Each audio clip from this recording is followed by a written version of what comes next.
Yo, Sarah, hi, Bo. Today at East London Magistrates Court, it's hot, eh? But before we go deep, can we gossip a little?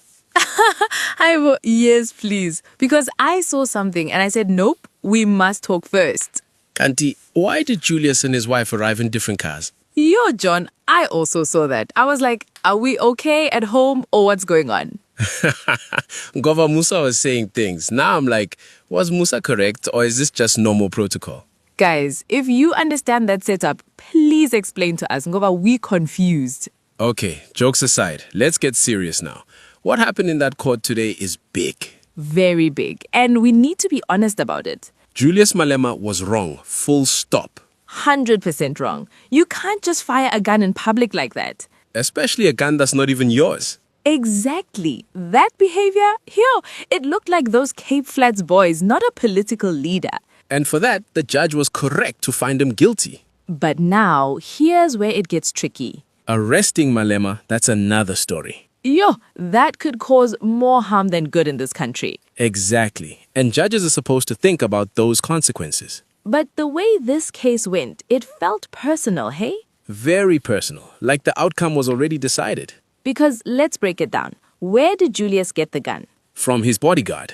Exactly. He didn't pick it up from the bushes. And after using it, he gave it back. So how does the bodyguard get acquitted? That's the question. What if someone got injured there?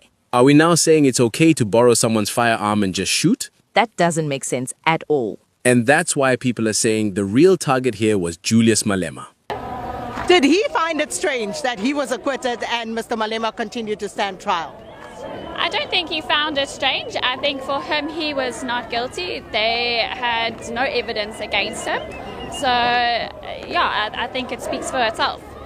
So that's interesting because when you say there was no case against him, if you look at the charges on which Mr. Malema were found guilty on, the illegal possession of a firearm, the illegal possession of ammunition, and reckless endangerment, the discharge of that firearm in a built-up place, Mr. Adrian Snyman was an integral part of that whole process. He brought the weapon.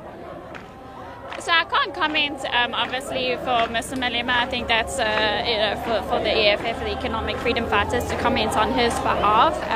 But I can speak, for Mr. Snyman that he is obviously happy with the results on his side and being found not guilty. But for Mr. Malema, unfortunately, I can't comment on that. So. I do understand that Mr. Snyman is proceeding with legal action against the state. Are you able to share more of that with us? Yes, I can. So we are still waiting for the NPA and the SAPS to respond to the written demand made for payment for more than 20 million rand. This is obviously as a result of the malicious prosecution against Mr. Snyman. The 30-day period that we gave the NPA and the SAPS to respond has now expired. So we'll be actioning papers that will be shortly sent. And if they fail to respond, then we'll have to apply for judgment by default. So that is the latest course of action. So this is where we're going to leave it for now. And this, of course, Kirsten McLeod, thanks so much for your time. Spokesperson for Adrian Snyman, who was initially charged alongside Julius Malema. But you heard he is now pursuing a prosecution against the state for a malicious prosecution, demanding 20 million rand. And as Kirsten McLeod just said, the state had missed the deadline to respond to the initial communication. Hello, Prof. What's happening? Look, it's going very well. I think the arguments are enlightening all of us. I think the big question is, where's Adrian? I'm very curious why the media is not focusing on why this fellow is being acquitted. It's a guy who handed over the gun. And I think for me, that is, if there's anything, if there's only one reason to appeal, it will be that. And nothing else. Everybody overseas must be subject to the law, and that's why we're here. And I commend the CIC for being for showing up for 7 years to subject himself to whatever the law wants. But he's got every right to appeal. I just want to know where on earth is Adrian? But now the magistrate doesn't seem to know that the gun was released.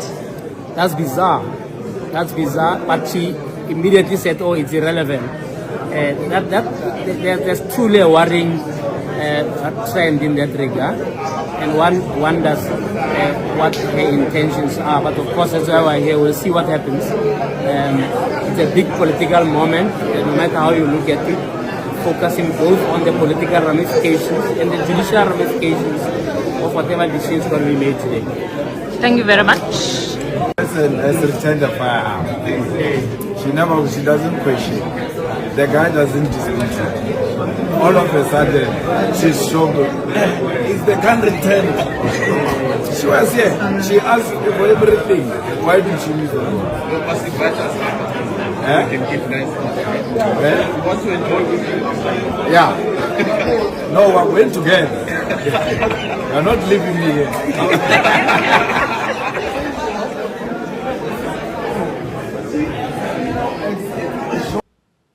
I hope you heard everything Julius Malema said in this video. What do you have to say? What do you think concerning this video? Drop your own opinion in the comment section. And I believe you enjoyed this video. Please support this channel by hitting the like button, subscribe, and turn on the bell so that when next I publish the next video, YouTube will get notified. I really appreciate your time for watching my videos. See you in the next one, and bye.